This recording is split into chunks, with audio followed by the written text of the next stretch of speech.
noite. Acender as luzes aí. Como você está aí? Espero que Deus tenha já falado contigo. Ligar a segunda milha.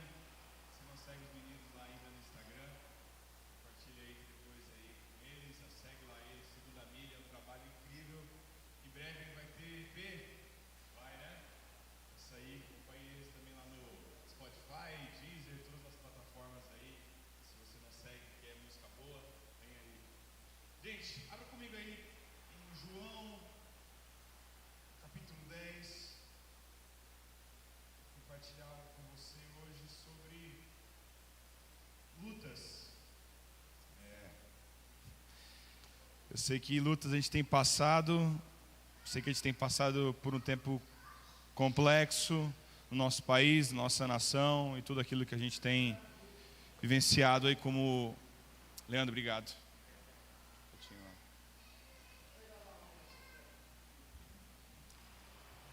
Então abra comigo aí em João, no capítulo 10, tenta acalmar teu coração aí, se distrair o menos possível.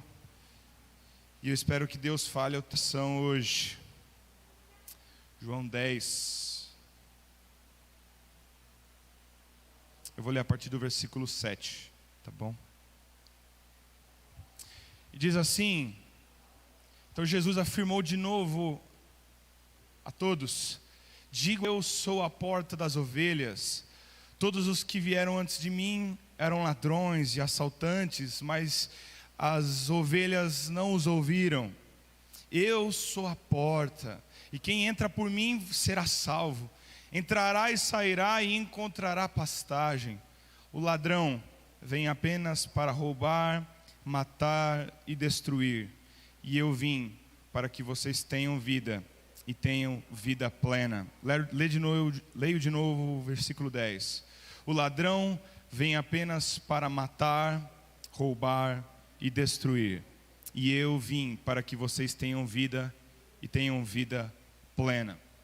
Aqui esse texto a gente tem o costume de achar, principalmente aqui a partir do versículo 10, a entender ele apenas como o diabo, né? O ladrão vem apenas para roubar, matar e destruir, e a gente classifica tudo aquilo que tem de problema na nossa vida, tudo aquilo que a gente passa de dificuldade, como o diabo, o adversário das nossas almas.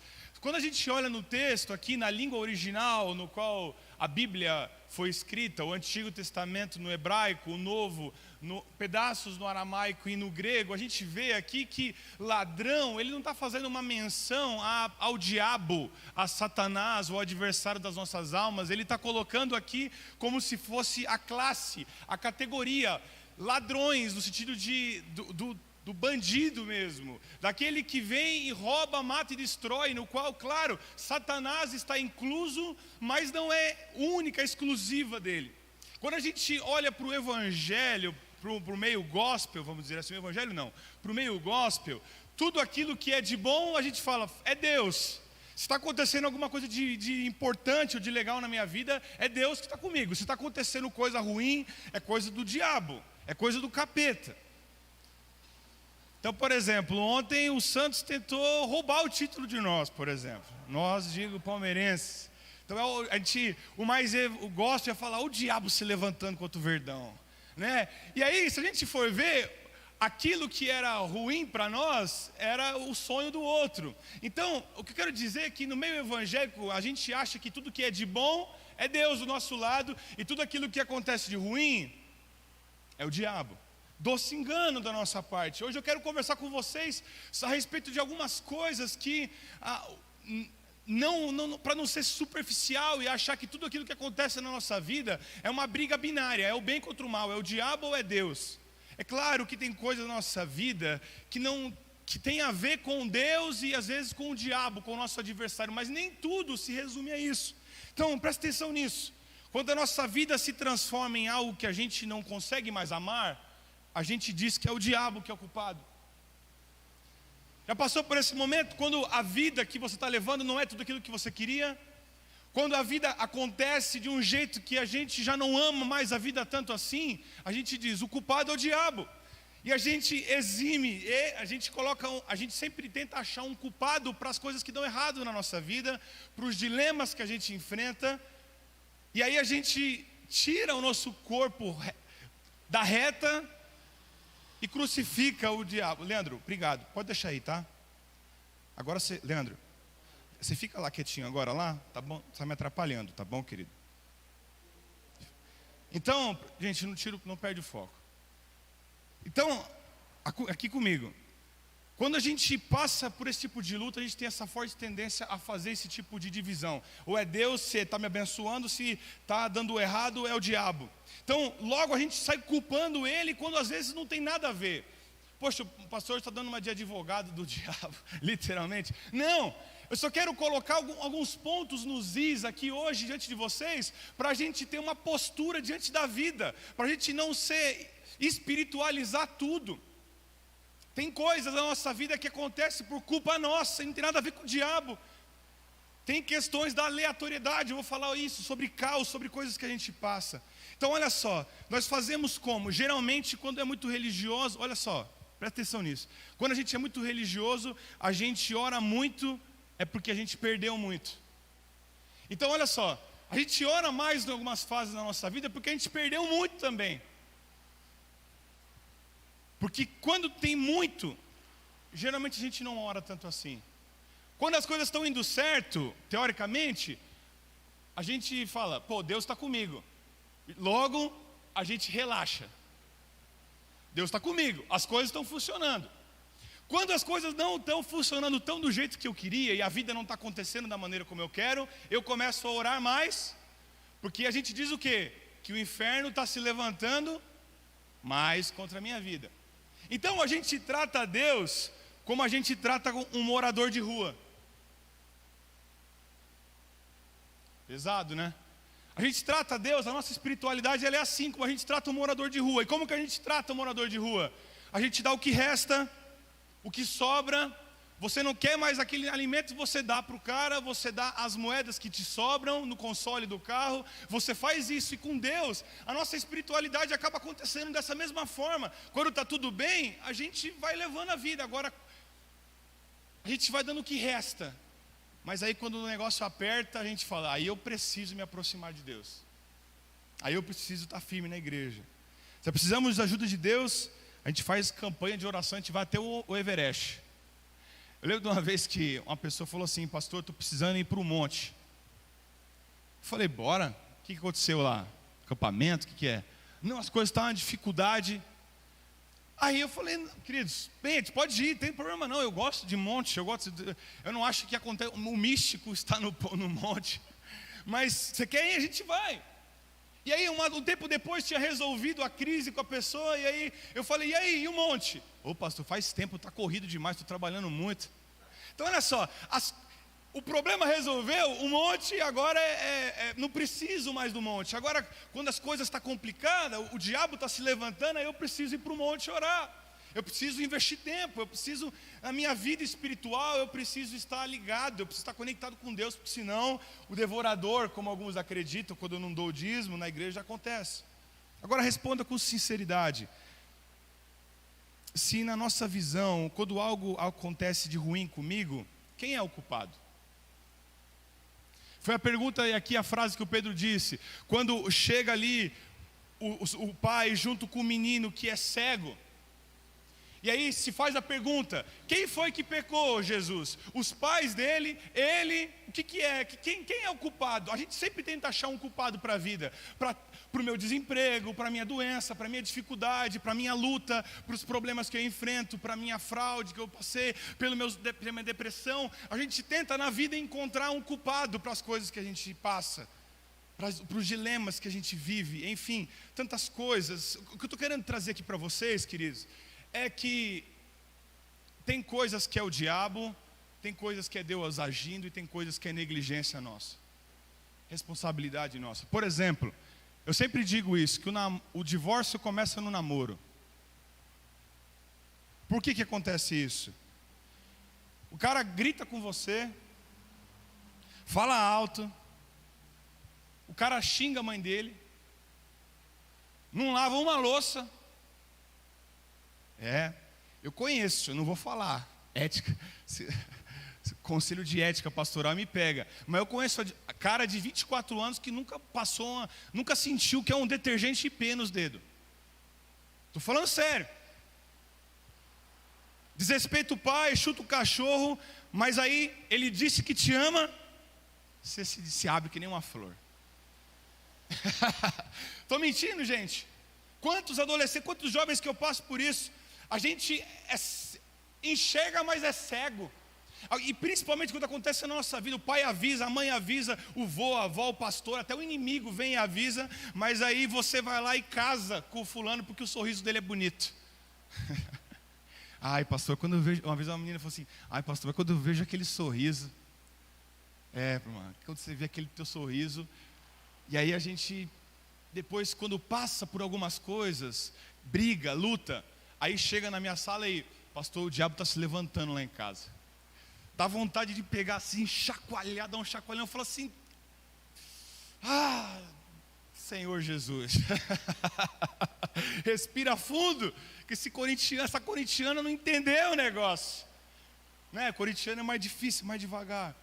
Quero dizer para vocês, queridos, aqui dentro disso, é que tem coisas que não é o diabo, são escolhas que a gente faz, posturas que a gente toma, que também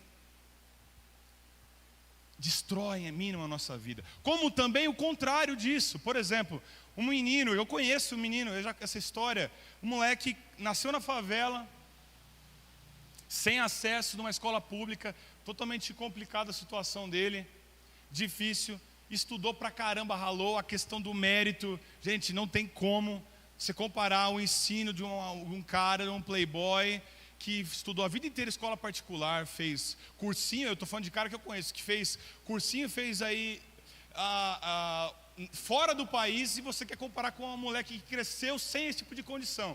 E aí quando essa pessoa vem, e eu conheço a história desse menino que eu estou contando para vocês, o cara passou em medicina na USP. Aí você chegar e falar assim, você não tem mérito, é só Deus, tem que dar glória a Deus, como tem crente que faz isso. Não, está errado, tem mérito dele também nisso. Nem tudo a gente espiritualiza e nem tudo a gente demoniza. Vocês estão entendendo o que eu estou querendo trazer aqui para vocês? Nem tudo na vida a gente pode dizer assim, olha, se não fosse Deus, você não faria. Não, o moleque se dedicou, ficou sem sair na rua, sem sair no rolê, sem embalada, se dedicou para poder passar em medicina e passou. Glória a Deus, mas glória também à tua dedicação. Tem coisa na nossa vida que não vai acontecer se a gente não se dedicar. Não importa se você é crente, se você dá o dízimo, se você faz as coisas. Só realiza quem realiza. Coloca isso na tua cabeça. As coisas não vêm com a gente sentado. E não adianta orar, dizer, Deus, abre aqui as comportas. A vida não acontece assim, gente. Quem quer realizar, precisa realizar. Nem demonizar e nem espiritualizar tudo. A nossa vida precisa ser um misto de sensibilidade para entender e discernir o mundo espiritual e as realidades que estão postas na nossa vida. Tem hora que a gente precisa se ajoelhar, mas tem hora que a gente precisa levantar e correr e ir para a luta. Tem hora para ir para o monte, e tem hora que a gente precisa literalmente pegar em escudos e ir para a batalha. Que as coisas não vão acontecer assim desse jeito. E tem horas que a gente precisa se responsabilizar e dizer, eu errei, mas o meu Deus é um Deus de recomeços, eu vou recomeçar. Não vou culpar fulanos, nem o ciclano, e nem o diabo, nem ninguém. O meu Deus há de me suprir em todas as minhas necessidades, e eu vou começar de novo. O nosso Deus é um Deus que se refaz dia após dia, a misericórdia dele nasce dia após dia, e toda vez é uma nova chance de realizar. E de passar por cima das barreiras e das lutas da nossa vida. Amém? Palavra de ânimo hoje. Mas não é isso que eu quero focar.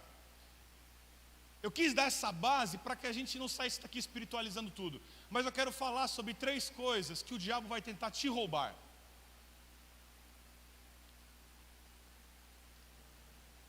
Três coisas que ele vai tentar destruir na sua vida. Primeira delas, ele busca destruir a possibilidade humana de transcender os problemas. O diabo tenta o tempo inteiro destruir a nossa capacidade de transcender os problemas. Abre comigo aí em Lucas 22.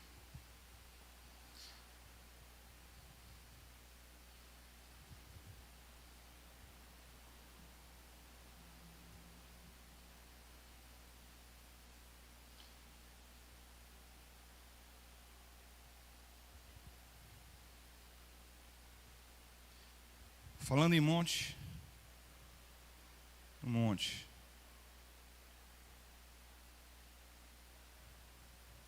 E diz assim: como de costume, versículo 39, 22, versículo 39.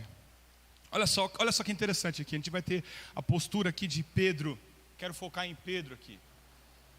Alguns versículos para trás, se você abrir aí, você vai ver a fala de Pedro dizendo: tu és o Cristo, o Filho do Deus vivo.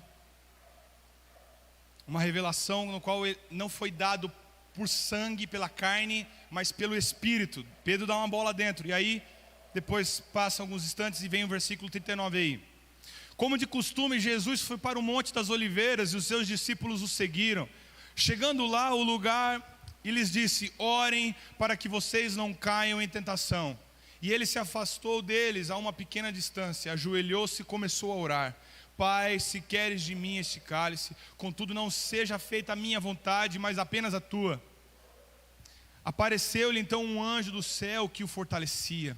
E estava angustiado, ele orou ainda mais intensamente, e o suor era como se fossem de gotas de sangue que caíam no chão. Quando se levantou da oração e voltou para os seus discípulos, os encontrou dormindo, dominados pela tristeza. Por que vocês estão dormindo? Perguntou-lhes. Levantem-se e orem para que vocês não caiam em tentação. Presta atenção nisso. No primeiro momento, Pedro chega e diz: tu és o Cristo, Filho de Deus vivo. Tu és o Messias, o prometido. Tu és o Cristo, é o Deus encarnado no meio de nós. Em alguns momentos depois, num ambiente que era para ele estar orando, ele está dormindo junto com os outros discípulos. Depois a gente vai ver um pouco mais sobre Pedro chegando e dizendo assim: não, você não vai ser levado, Jesus, eu não permito isso. E aí Jesus vem e fala o quê? Aparte-te de mim, Satanás. Você não sabe das coisas da parte de Deus. Quero dizer, queridos, a mesma pessoa que vê e tem uma revelação dessa, do Espírito, dizendo: tu és o Cristo, é a mesma pessoa que é tomada pela tristeza, alguém que é usado pelo Satanás para dizer: você não vai ser crucificado. E é o mesmo cara que na hora que devia estar orando, está dormindo. Então presta atenção nisso daqui, isso aqui tem a ver comigo, com você. Isso daqui é claramente a ação do diabo, tentando roubar de Pedro o que? Essa sensibilidade de transcender os problemas. Queridos, o diabo não vai querer chegar para você e dizer assim: eu vou bagunçar, por exemplo, as questões talvez doutrinárias da tua cabeça aí. Ele vai querer desanimar aquilo que você crê. Talvez ele não vai chegar e vai mudar os conceitos de teologia dentro da tua cabeça, mas vai despertar dúvida e medo e anseio dentro do teu coração. E quando o nosso coração é tomado de medo, angústia, a gente vê uma reação depressiva, que é o quê? Dormir. Quem já teve contato ou aqui já passou por crises profundas de depressão, o que essa pessoa quer? Dormir e o quê? Nunca mais acordar. Sabe o que é isso? Medo, tristeza e dores profundas. O diabo ele vai trabalhar em cima da tua dor, do teu medo e das tuas ansiedades, e ele vai potencializar isso, sabe para quê? Para que você perca a capacidade de transcender a dor. Perca a capacidade de transcender os problemas, as lutas. E olha só, presta atenção nisso. A saúde das tuas escolhas vai depender da sua postura perante a Jesus Cristo. Porque tem pessoas que estão lutando contra um câncer e estão firmes adorando ao Senhor. E tem outras que uma unha encravada está dizendo: Senhor, me leva, eu não aguento mais. O que faz alguém que está com câncer chegar e dizer assim: seja feita a tua vontade, eu estou firme, inabalável, eu conheço gente que está passando por isso. E aí chega o outro e diz: pastor, quebrou minha unha. Pastor, eu não, presta atenção nisso aqui, gente. Eu não estou diminuindo a dor de ninguém. Se você chegar para mim chorando porque, sei lá, levar embora teu kit de maquiagem aqui na igreja, eu vou sentar com você, se precisar, eu vou chorar junto com você. Jamais vou diminuir a tua dor. Mas vamos colocar aqui nível, você coloque aí, não eu faço isso com a tua dor. em nível de importância. O que faz alguém então se desesperar por roubar, sei lá, algo fútil e alguém que está lidando com o câncer? Te pergunto. Saramago disse que para enxergar a ira, a gente tem que sair da ira. O que eu quero dizer isso com vocês? Que quando a gente está inserido dentro do medo e dentro do problema, a gente só consegue ver medo e problema. A minha postura frente a isso, quando o diabo vem, se levanta e diz: você não vai transcender, você não vai conseguir lidar com isso, Senhor, me arranca do meio do caos no qual eu estou, me dê espírito de discernimento e me dê uma postura para eu não me desesperar, mas sim confiar que Tu saberás o que o meu caminho deve seguir e para onde eu devo plantar os meus pés, é aí que eu vou. Então, diante dos problemas, o desespero não é um modo cristão de se lidar com as dificuldades. A postura cristã é joelhos no chão e diz: Pai, o que queres de mim? Amém? Não adianta você ligar para o pastor para ver o que vai fazer, você se desesperar, entrar em choque, porque é isso que o inferno quer. E olha só, presta atenção nisso. A hora que a gente tem que se ajoelhar, a gente dorme. A hora que a gente tem que se ajoelhar, a gente quer correr, a gente quer ligar para o advogado, a gente quer ligar para o pastor, a gente quer ligar para o fulano de tal, a gente quer ligar para o senador. Aqui Jesus está querendo dizer: essa situação está impossível de se resolver? Está. Então é o joelho no chão que é o teu lugar. O inferno vai querer te fazer 1000 coisas nesse momento, mas a hora de orar é a hora de orar. Está difícil? Está se levantando? Você está em crise? Está com medo? Joelho no chão, não tem outro jeito. Você só vai transcender os teus problemas e as tuas dificuldades se você ouvir a voz do céu. Nada mais vai gerar paz no seu coração. Não é ouvir do banco uma fala, não é ouvir do pastor uma fala. A nosso coração só enche de paz quando a gente ouve uma voz do céu. Somente. O diabo vai tentar te roubar isso. Não importa o teu problema, se a paz de Deus estiver com você, você vive com a paz. Com dor talvez, mas na paz. Agora a moda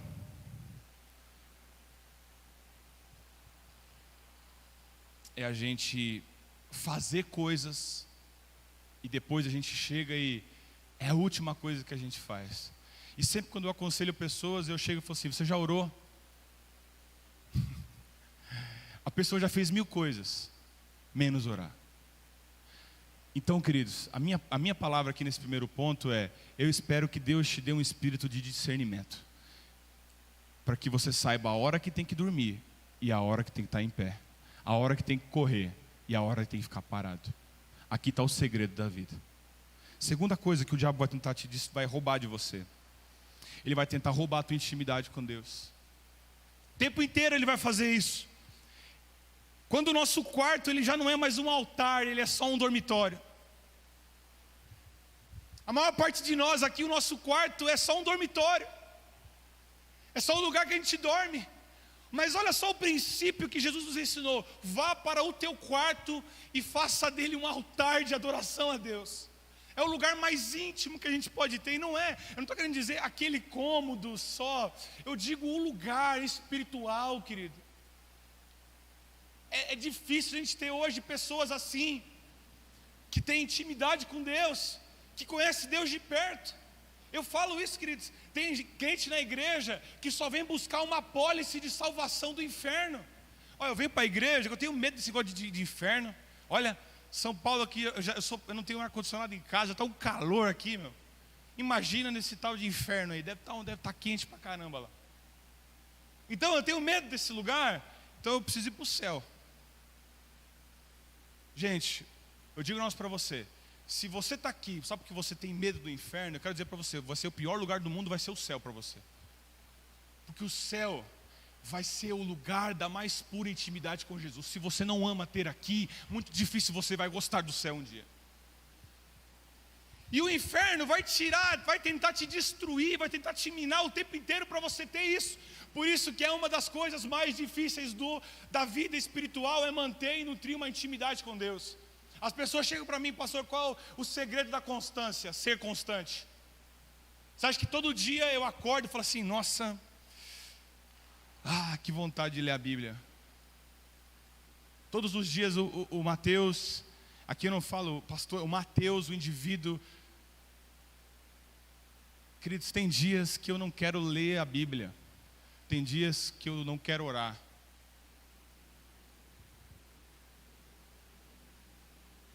Como tem dias que eu acordo e eu não quero dar bom dia para minha esposa. Sério? Sério. E talvez eu tenho certeza que tem dias que ela acorda e ela não quer dar bom dia para mim não. Mas sabe por que eu levanto e todos os dias eu dou bom dia para ela? Porque eu a amo. E que o nutrir do meu casamento é mais importante do que o meu humor, ou de como o meu coração está naquele momento. O meu amor por ela me diz, cuide dela, dê bom dia para ela. Com Deus é a mesmíssima coisa. Às vezes a gente não vai querer dizer nada, não vai querer ler nada, mas porque a gente ama e a gente tem intimidade, a gente entende a nossa relação, eu vou para a Bíblia. E olha, eu vou dizer um negócio para vocês, nos dias que eu tive menos vontade, foram dias que tive grandes experiências com Deus, de respostas de oração, de descobrir coisas na palavra, de desenvolver novos hábitos na minha leitura com Deus, e o diabo vai mover céus e terras para destruir isso. Se você acha, queridos, que o diabo está preocupado em fazer filme de terror, está lá em Hollywood fazendo atividade paranormal tal, ele está fazendo um bico lá. Queridos, você está muito enganado. Isso aí é fichinha. Eu gosto daquilo que o Ed Renekiewicz fala. Esses encapetados que estão aí pela rua, babando, isso aí é fraco. É fraco. Esses que entram gritando, faz barulho, esses são fracos. Você nem tem que ter preocupação com isso. Por isso, quando eu fui uma vez com o Pedro, lembra, Pedro, a gente foi assistir It a Coisa, filme de terror no cinema. O Pedro saiu dando risada comigo do lado. Sério mesmo. Começou a dar gargalhada. Passei até vergonha com ele no cinema. Começou a dar gargalhada do lado, porque isso aí é ridículo para mim. Agora sabe o que acontece? Sabe se são perigosos? Aqueles que vêm em silêncio e dizem, não lê a Bíblia. Você está cansado demais.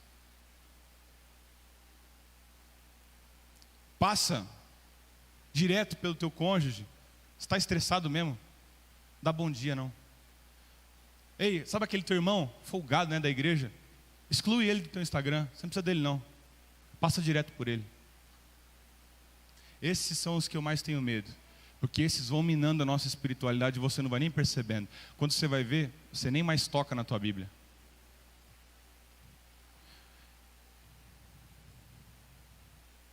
A gente tem várias desculpas para não ter comunhão com Deus, com a sua amada igreja. Olha as desculpas: faculdade, casa na praia, filhos, carro. Gente, isso aqui é bênção, essas coisas que a gente disse. Faculdade, casa na praia, filhos, carro, trabalho. Isso aqui é bênção ou é maldição? É o quê? É bênção. Mas por que essas daqui também, as bênçãos, são as nossas maiores desculpas para não assumir um compromisso real com Ele? Você já percebeu isso? Que as maiores bênçãos talvez da sua vida, que é faculdade, casa, filhos, carro, são também as coisas que você usa como desculpa, sempre para você dizer, pastor, minha rotina é pesada, filho, né? Você sabe como que é, né? Então, presta atenção nisso daqui, queridos. Será que tudo isso aqui é bênção? Depende de como você usa. Essa é a grande questão. Essa é a grande questão. Sabe por quê? O diabo ele não cria, ele deturpa tudo. Tudo ele deturpa. E aí a gente está na igreja e a gente acha que os grandes problemas da igreja é tabaco, pornografia e bebida alcoólica. Aí a gente monta um monte de sermão e de esboço para a gente falar sobre tabaco, pornografia e alcoolismo. Aí a gente foca nessas três coisas, a gente acha que o grande problema da vida é lidar com essas três coisas. Eu digo um negócio para vocês, Isso aqui é fichinha. O grande dilema da nossa vida é lidar com trabalho, casa, filhos, com os nossos bens, com a nossa grana. Porque essas coisas aqui são pequenas, perto dos grandes dilemas. Porque o que de fato nos afasta daquilo que a gente não sabe lidar na vida é com essas coisas, com as coisas grandes, não com as pequenas. Claro, o irmãozinho se enfiar no tabaco, na bebida, pode ser consequência de não estar sabendo lidar com essas coisas. Então a minha pergunta é: você faz uso muito bem dos teus bens, daquilo que você recebeu? E eu digo um negócio para você: se aquilo que Deus te deu, seja filho, casa, carro, emprego, faculdade, se isso não te aproxima, não que isso seja uma maldição, mas você está fazendo com que isso seja uma desgraça na tua vida. Pesado, hein, pastor? Mas é a mais pura realidade. Hoje a palavra aqui é para chamar a tua atenção. Nosso pastor disse que meu filho é o meu problema. Não é o teu filho, é como você o ama que é o problema. Estou dizendo para não amar meu filho? Não, não é nada disso. É que se isso está te impedindo a tua intimidade com Deus, é porque você ama mais isso do que a tua intimidade com Deus. Seja carro, filho, dinheiro, faculdade, tudo. Queridos, se tem algo que está ocupando o lugar de Deus na sua vida, isso é um ídolo. Eu digo um negócio para você: eu tenho pena do seu filho, porque o seu filho não tem que ser amado como um Deus, ele tem que ser amado como um filho. O seu trabalho tem que ser amado como um trabalho e não como um Deus. E o pior é que as pessoas têm feito do seu trabalho Deus, do seu filho Deus, da sua faculdade Deus, da sua grana o seu Deus. E esse é o jeito que o diabo deturpa a intimidade com Deus. Não é chegando para você e dizendo: capeta aqui, não sei o quê, o meu filho está mexendo. Eu lembro quando eu era pequeno, meu filho está mexendo com esses negócios de Pokémon. Era como, assim, talvez você seja uma das mães que falaram isso. Meu filho está envolvido com Pokémon, pastor. É como se estivesse usando crack, o menino. Esse negócio de Pokémon que é do capeta. Queridos, isso daí é, mais uma vez, isso daí é besteira. É como a gente lida com as coisas grandes da nossa vida, é que vão ditar como é a nossa intimidade com Deus. Vamos parar de besteira, vamos se preocupar com o que de fato é real. Amém? Já estou encaminhando para o final.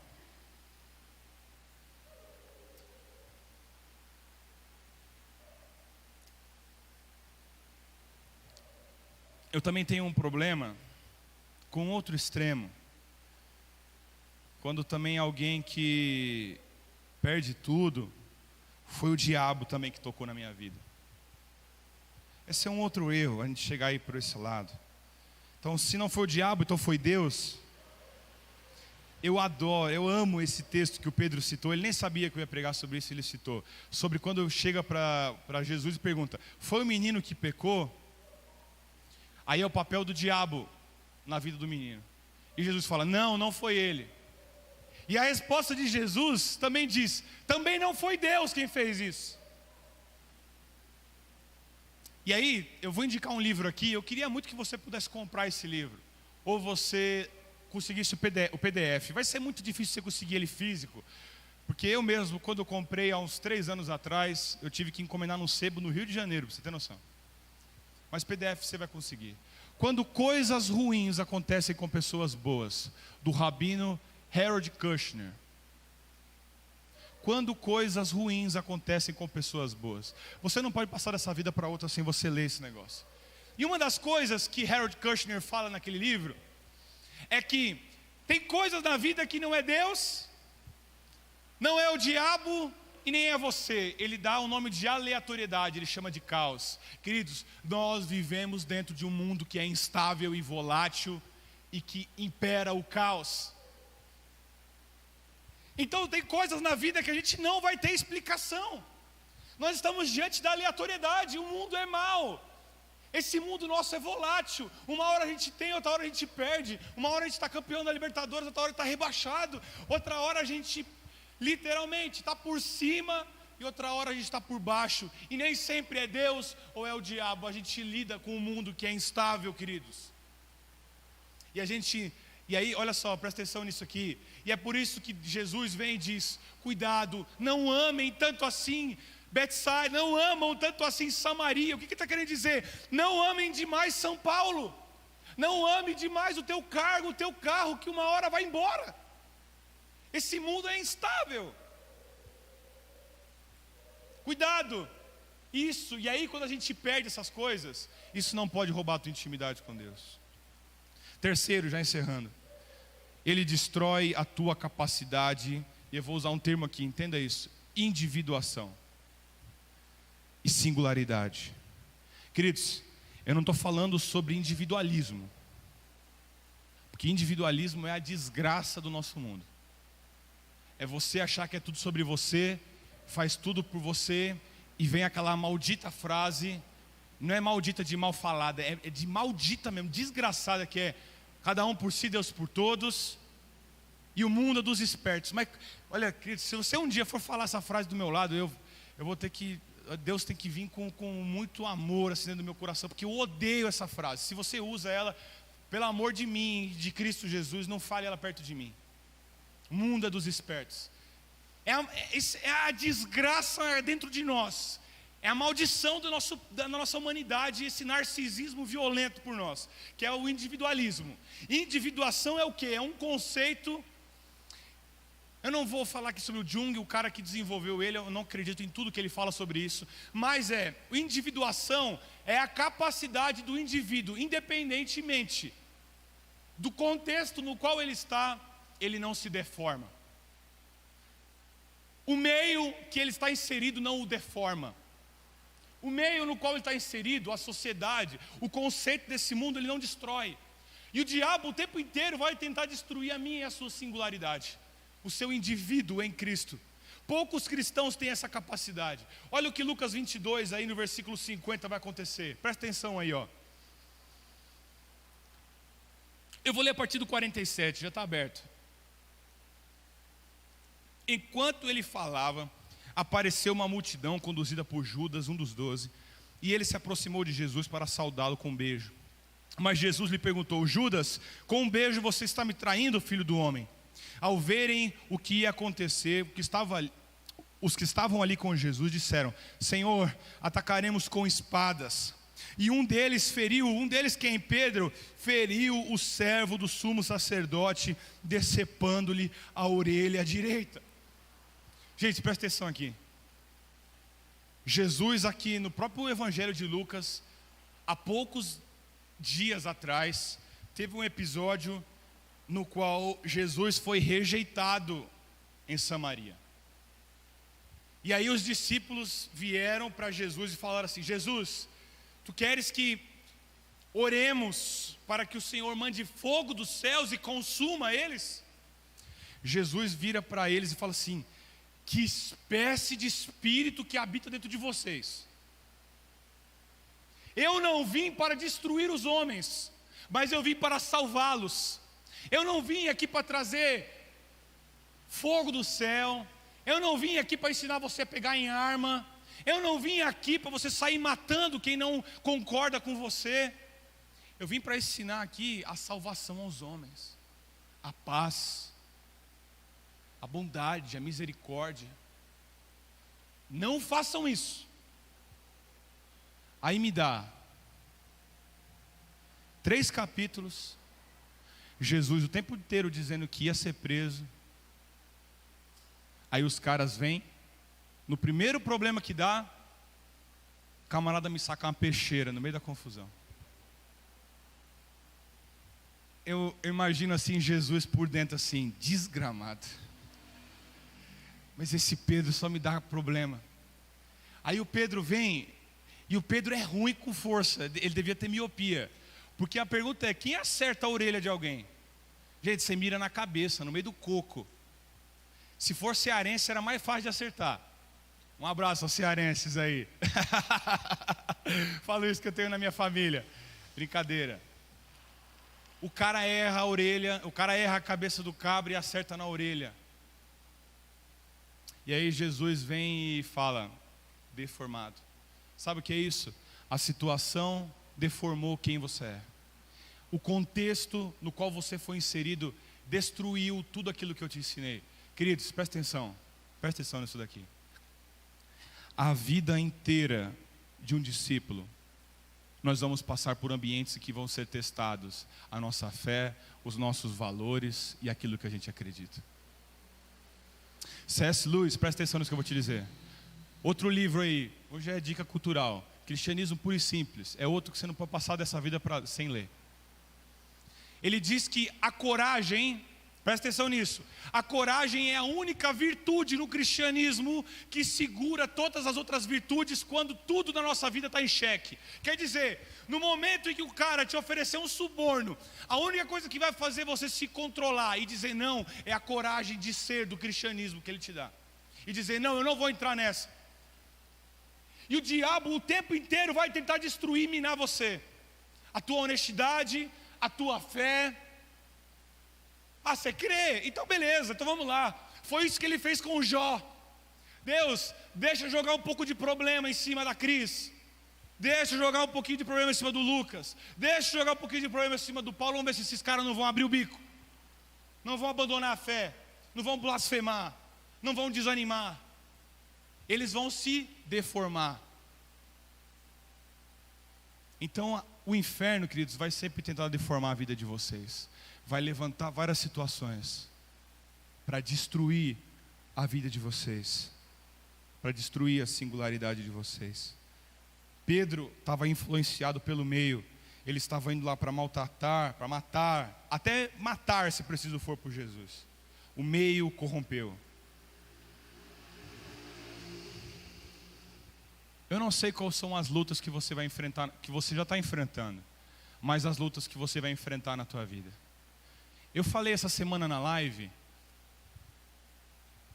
pedi até para o Pedro depois fazer aqui um fundo para mim. Eu falei essa semana na live sobre aquele texto na qual Jesus vem e fala sobre o cara que construiu a casa sobre a rocha e o outro que construiu a casa sobre a areia. Não sei se você notou. O que há de semelhante entre essas duas falas é que as duas passam por batalhas. As duas passam por tempestades. Então tempestades não é algo no qual nós estamos aqui perguntando se vai acontecer ou não comigo. Você vai passar por tempestades. O diabo vai te testar. O diabo vai colocar situações para derrubar você. O diabo vai colocar coisas para deformar a sua fé. E ele não vai chegar para mim e vai querer que eu me deforme diante do time do Grêmio, sei lá, do Internacional, porque para mim pouco importa esses times, mas se for com o Corinthians, aí o bicho pega. O que você quer dizer com isso? É que cada um de nós, da mesma forma como ele quer destruir a sua singularidade, você vai ser tentado na tua singularidade, naquilo que é difícil para você, naquilo que te desestabiliza, naquilo que você mais ama, ou até mesmo naquilo que você mais almeja. E aí, ele vai lá na ferida. É no teu filho, é na tua filha, é no teu relacionamento, é na tua vida financeira, é na tua capacidade, é na tua carreira. Aí ele vai tentar te deformar para dizer: esse daí não está contigo, Jesus. Esse não foi restaurado.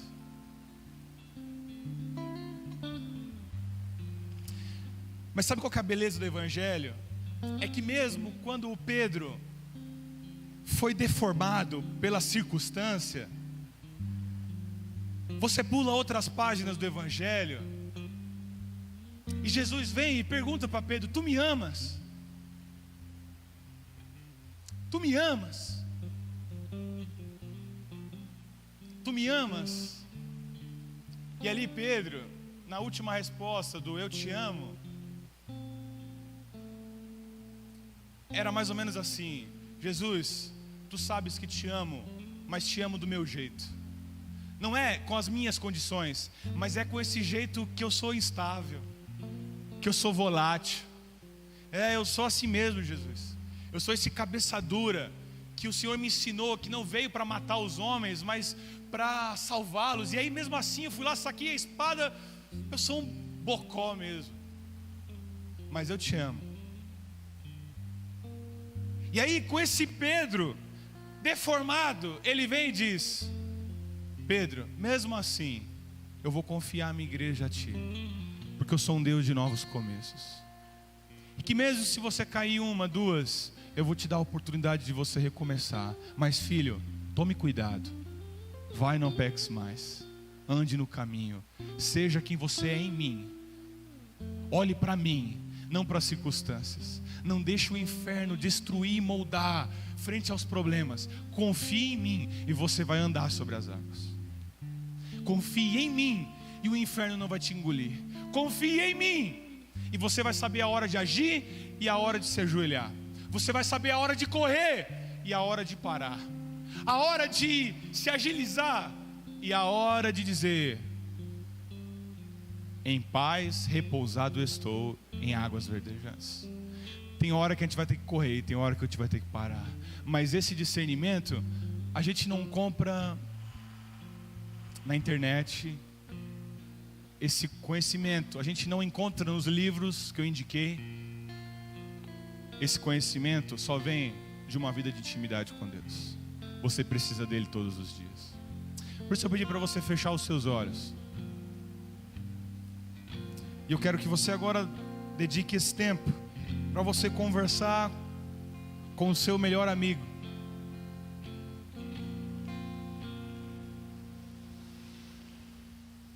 Para você agora falar com Deus.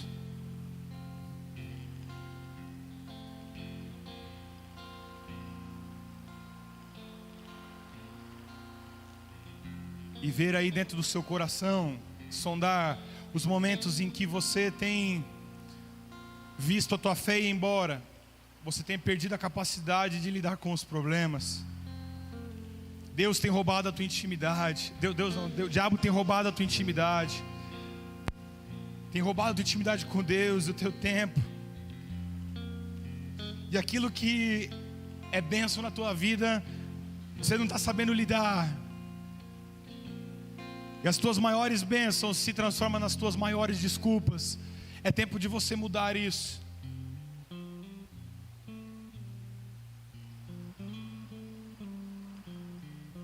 E orar pedindo que Deus, no meio das tuas lutas, não deixe você se deformar, mas que você possa permanecer inabalável em Cristo Jesus. Pois as chuvas virão, os ventos soprarão, mas a casa que está construída sobre a rocha, essa ficará. Essa é a promessa dele sobre nós.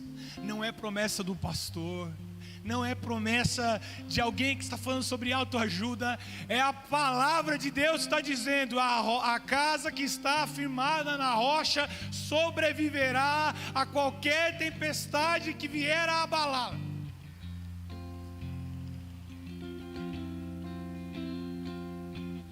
Se for o teu caso, ser o tempo de recomeçar, é hoje o dia, é hoje o tempo. Mais uma vez, as misericórdias se renovaram sobre nós, e a graça está disponível a cada um de nós. E mais uma vez Jesus está dizendo: tu me amas? Tu me amas? Tu me amas? Então para de dar desculpas. Vem, faça parte desse rebanho também. Senhor Jesus, nós queremos te agradecer pela tua palavra. Obrigado porque nós não estamos aqui em cima ouvindo um monólogo de um coach. Não estamos ouvindo aqui as palavras de um orador. Nós estamos lendo as palavras do Evangelho. Obrigado porque não são minhas,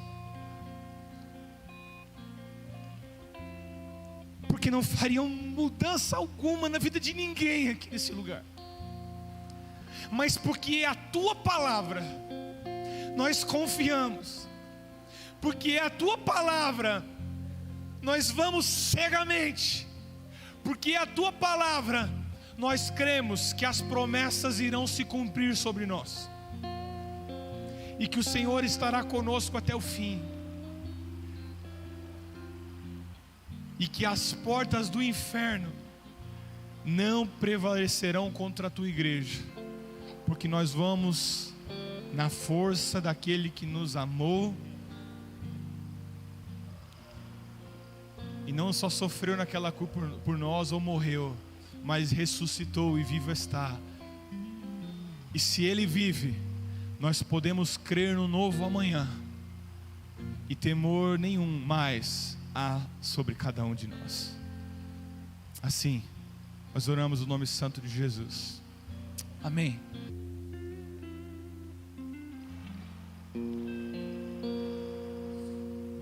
Pode estar no seu lugar, fica à vontade.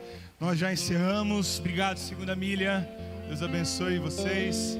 Siga dando inspiração para vocês, o caminho, a jornada. Gente, Deus abençoe você.